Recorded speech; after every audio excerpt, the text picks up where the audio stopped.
आते हैं और उसे छूते हैं और कहते हैं उठ तू खा पी। उसका सिरहाने में क्या मिलता है?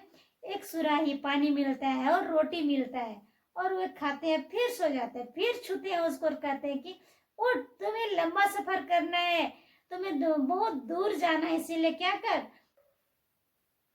सभी को आप प्रिय सुधा लॉर्ड प्रियो, आज हम लोग देखेंगे कि एलिया का जो अकाल का दिनों का जो अंतिम होने वाला था, समाप्त होने वाला था, और इसके बाद में जब वो होता है तो क्या होते हैं, वहाँ के जो राजा द्वारा जितने भी लोग थे उसको मरवा डालते हैं और अपना जान बचाकर एलिया जो है भागते हैं। कहाँ? ओरेब पर्वत की ओर भागते हैं। आइए हम लोग देखते हैं।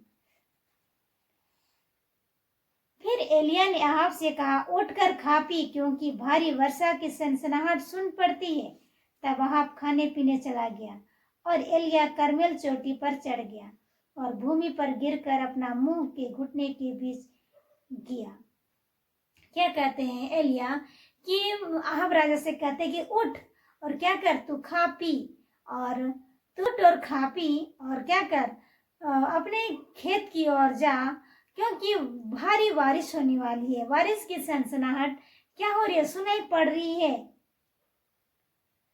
और एलिया क्या करते हैं, अपने मुंह के बल से घुटने टेकते हैं और कहते हैं और प्रेयर करते हैं और कहते हैं कि, और उसने अपने सेवक से कहा, चढ़कर समुद्र और दृष्टि कर कि देख। तब सुन, उसने चढ़कर देखा और लौटकर कहा, कुछ नहीं दिखता। एलिया ने कहा, फिर 7 बार जा। किसके से कह रहे हैं? अपने सेवक एलिसा से कह रहे हैं कि एलिसा तू क्या कर, चोटी पर चढ़ के जा और देख कि समुद्र की ओर दृष्टि कर और देख कि कुछ तुम्हें दिखाई दे रहा है। तो कहते कि नहीं, मुझे तो कुछ दिखाई नहीं दे रहा है। एलिया कह रहे हैं कि तू ऐसे ही 7 बार जाना।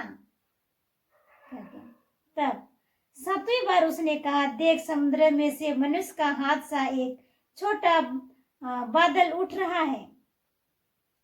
एलिया ने कहा, अहाब के पास जाकर रात जुड़वा कर नीचे जा, कहीं ऐसा ना हो कि तू वर्षा के कारण रुक जाए।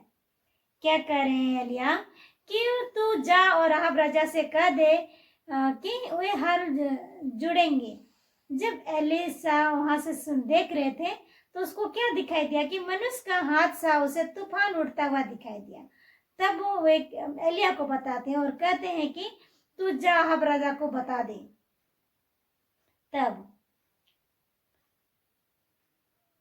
थोड़ी ही देर में आकाश वायु से उड़ाई हुई घटना और आंधी से काला हो गया और भारी वर्षा होने लगी और अहाब सार होकर इजराइल की ओर चला। क्या कहते हैं, बस वही कह ही रहे थे और थोड़ी देर बाद ये क्या हुआ, पूरा आंधी तूफान बारिश पूरा आने लगा और अहाब राजा भी अपने देश की ओर चला गया। तब यहोवा की शक्ति एलिया पर ऐसी हुई कि वह कमर बांधकर अहाब के आगे आगे इजराइल पर दौड़ता चला गया। क्या हुआ प्रियो, यहाँ क्या बताते हैं कि उतना दिन तो एलिया क्या करते थे, अहाब राजा से दूर दूर रहते थे, वे उसके सम्मुख में नहीं आते थे, क्योंकि 3.5 साल कितना था, अकाल था, और अहाब राजा जो है एलिया का खोजी में था कि इतना दिन जो वर्षा बंद है, भूमि सूख पड़ी है और एलिया कहाँ चला गया, और उसको खोजने में था, उसको वो लोग खोजी में था और अहाब राजा नहीं मिला उसको। और आज देखते हैं कि एलिया अहाब राजा के आगे आगे दौड़ते जा रहा है। क्यों दौड़ रहा है? क्योंकि उसको यहोवा परमेश्वर की ओर से शक्ति मिला है, सामर्थ्य मिला है उसे। और प्रियो, हम लोग जब आगे देखेंगे तो यहाँ हम लोग देखेंगे कि ऐसे ही जब हर एक कई एक भविष्यवक्ताओं को जो है मार दिया जाता है और यहाँ तक कि एलिया का भी प्राण का खोजी में लोग रहता है, हम लोग देखते हैं। तब अहाब ने इजराइल को एलिया के सब काम विस्तार से बताया कि उसने सब नामियों को तलवार से कैसे मार डाला। क्या बता रहे हैं, इजराइल को एलिया का विस्तार काम उसको बताया कि नबियों को तलवार से किस प्रकार राजा ने मरवाया। बता रहे हैं एलिया को। तब इज़राइल ने एलिया के पास एक दूत के द्वारा कहला भेजा, यदि मैं कल इसी समय तक तेरा प्राण उनका सा न कर डालूं तो देवता मेरे साथ वैसे ही वरन वैसे भी अधिक करे। क्या कह रहे हैं? अब क्या होगा? अब तू भी नहीं बचेगा, तेरा प्राण भी ले लिया जाएगा, कहते हैं इज़राइल द्वारा। और यह देख एलिया अपना प्राण लेकर भागा और यहूदा की बेतशेबा को पहुंचकर अपने सेवक को वहीं छोड़ दिया। क्या कहते हैं?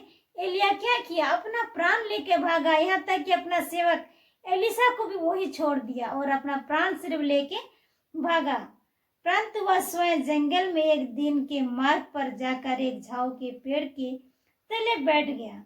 क्या बताते हैं कि जब एलिया भागा इतना तेज भागा हुए कि एक पेड़ के जंगल में पहुंच गया। पेड़ का नजदीक में पीछे में क्या था? एक झड़ी था, उसमें वे बैठ गया, बताते हैं। तब वे क्या करते हैं? अपना मृत्यु मांगने लगते हैं। युवा परमेश्वर से कहते हैं कि मैं अपने पुरखाओं के समान मैं धर्मी नहीं हूँ, परमेश्वर मुझे क्या कर मेरा प्राण ले ले, मैं अपने पुरखाओं जैसा मैं नहीं हूँ, मैं बहुत बुरा हूँ, कहते हैं एलिया। हम लोग देखते हैं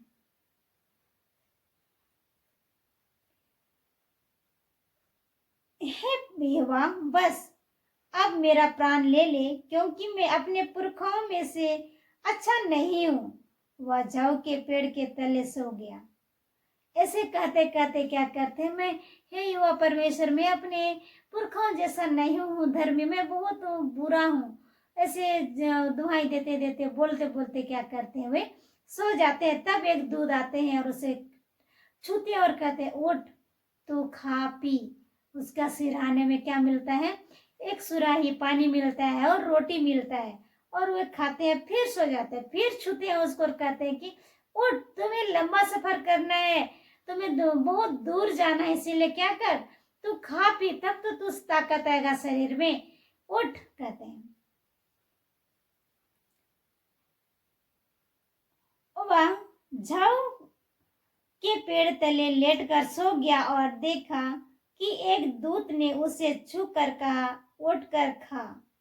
उसने दृष्टि करके क्या देखा कि सिरहाने पत्थर पर पकी हुई एक रोटी और एक सुराही पानी रखा है। तब उसने खाया और पिया और फिर लेट गया। क्या कहते हैं? स्वर्गदूत उसे आके कहते हैं कि छू के कहते हैं, उठ एलिया उठ, क्या कर, तो उठ के खा पी और तंदुरुस्त हो। क्या करना है? तुम्हें लंबा सफर करना है। पर एलिया नींद में होगा, थक भी गया होगा, तो क्या करते वो फिर से सो जाते हैं। फिर से सोने के बाद में उसको फिर छू के उठाते हैं कि एलिया तो उठ, तुम्हें लंबा सफर करना है, कहते हैं। दूसरी बार यहोवा के दूत आया और उसे छू कर कहा, उठकर खा, क्योंकि तुझे बहुत लंबी यात्रा करना है। क्या कहते हैं? एलिया उठ, तुम्हें क्या करना है? बहुत लंबी यात्रा तुम्हें करना है, इसीलिए तुम उठो, कहते हैं। तब उसने उठकर खाया पिया और उस भोजन से बल पाकर 40 दिन रात चलते चलते परमेश्वर के पर्वत होरेब को पहुंचा। कितना दिन चला? 40 दिन चला और चलते चलते परमेश्वर का पर्वत होरेब पर्वत में पहुंच गया। वहां एक गुफा में जाकर टीका और यहोवा का यह वचन उसके पास पहुंचा, हे एलिया तेरा क्या काम? क्या कहते हैं कि एलिया चलते चलते कहाँ पहुंचा? होरेब पर्वत की ओर पहुंचा और वहां एक गुफा में वो क्या करते हैं? ठहर जाते हैं, रुक जाते हैं। तब यहोवा परमेश्वर से आवाज आता है कि हे एलिया तेरा यहाँ क्या काम है? फिर बातें करते हैं, देखते हैं। उसने उत्तर दिया, सेनाओं के परमेश्वर यहोवा के निमित्त मुझे बड़ी जलन हुई, क्योंकि इस्राएलियों ने तेरी वाचा टाल दी, तेरी वेदियां को गिरा दिया और तेरे नबियों को तलवार से घात किया। क्या कहते हैं कि यहोवा परमेश्वर से मुझे बहुत बड़ा जलन हुआ है, क्योंकि क्या हुआ? तेरे नबी जो हैं, तेरे काम को करने वाले लोगों को, तेरी आज्ञा को मानने वाले लोगों को क्या किया गया? मार डाल दिया गया, इसीलिए मुझे क्या हुआ? जलन हुआ बोल के बोलते हैं। तलवार से घात किया गया, इतना तक कि मेरा भी प्राण की खोजी में है, लोग बताते हैं। और मैं अकेला रह गया हूँ और वे मेरे प्राण भी खोजी हैं। क्या बता रहे हैं? मैं अकेला ही बच गया हूँ और वे लोग मेरे प्राण का भी खोज में हैं। उसने कहा, निकलकर यहोवा के सम्मुख पर्वत पर खड़ा हो। क्या कहते हैं दूत उसे? कि उस गुफा के अंदर से निकलो तुम बाहर और चोटी पे खड़ा हो जाओ। और यहोवा पास से होकर चला और यहोवा के सामने एक बड़ी प्रचंड आंधी से पहाड़ टूटने और चट्टानें टूटने लगी। तो भी यहोवा उस आंधी में नहीं था। क्या बताते हैं?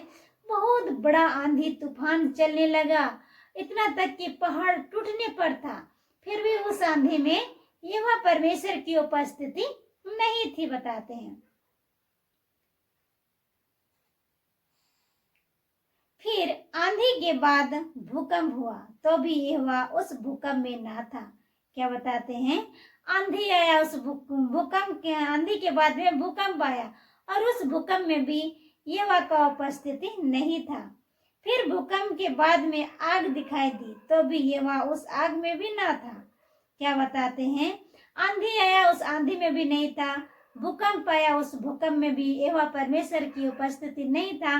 और अब आग आ गया, उस आग में भी यहोवा परमेश्वर की उपस्थिति नहीं था। तब क्या होता है हम लोग सुनते हैं। फिर आग के बाद में एक दबा हुआ धीमा सा शब्द सुनाई पड़ता है। आंधी आया, भूकंप आया, आग गया, उसमें भी यहोवा परमेश्वर की उपस्थिति नहीं था। धीमा सा धीरे से सुरीला शब्द में एक आवाज आता है। क्या आवाज आता है? देखते हैं। हे एलिया, तेरा यहाँ क्या काम? फिर से वही शब्द आ रहे हैं। क्या? हे एलिया, तेरा यहाँ क्या काम है? फिर उसने कहा, मुझे सेनाओं के परमेश्वर यहोवा के निमित्त बड़ी जलन हुई, क्योंकि इस्राएलियों ने तेरा वाचा टाल दी और तेरे वेदियों को गिरा दिया और तेरे नबियों को तलवारों से घात किया और मैं ही अकेला रह गया हूँ और वे मेरे भी प्राण की खोजी हैं। क्या कहते हैं? कि आपके जो वेदी थे, वेदियों को भी उन्होंने तोड़ डाला और जितने नबी थे, भविष्यवक्ता लोग थे, उन लोगों को भी तलवार से क्या किया? घात किया गया, मार डाल दिया गया। और वे लोग क्या कर रहे? अब मेरे भी प्राण की खोजी में है, वे बता रहे उसको।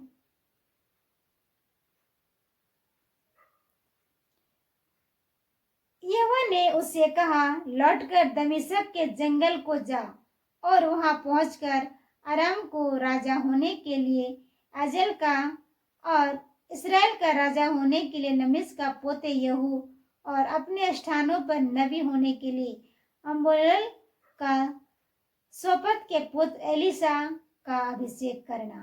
क्या करते हैं? यहाँ से उठकर तो कहाँ जा? दमिश्क की ओर चला जा और वहां जो है एलिसा को तो क्या करना? अभिषेक करना बोल के बोलते हैं। और हजाल के तलवार से जो कोई बच जाएगा उसको यहू मार डालेगा। क्या करते हैं? जो कोई हजाल का से बचेगा उसको उसका बेटा यहू क्या करेगा? मार डालेगा। यहाँ बताती है वचन। और जो कोई यहू की तलवार से बचेगा उसको एलिसा मार डालेगा। तभी 7,000 इसराइलियों को बचा रखूंगा। ये सब है जिन्होंने ना तो बाल के आगे घुटने टेके और ना मुंह से उसे चूमा। ये कौन लोग हैं? जो लोग परमेश्वर का भाई को नहीं माने हैं, ना बाल के आगे घुटने टेके और ना मुंह से उनको चूमा है। फिर भी मैंने उस 7,000 इसराइलियों को मैं बचाए रखूंगा, पूरा को खत्म नहीं करूंगा, बताते हैं। प्रियो, हम लोग देखें अकाल की समाप्ति और एलिया का होरेब पर्वत जाना, अपना प्राण लेके भाग जाता है। इस विषय में हम लोग आज कहानी को देखें। हम लोग बीच में वचन में से अध्ययन कर रहे थे और आज हम लोग कहानी में से अध्ययन किए। आप सब पूरा जरूर देखिएगा, आप सबों को बहुत अच्छा लगेगा। और आप सबों को बहुत बहुत धन्यवाद।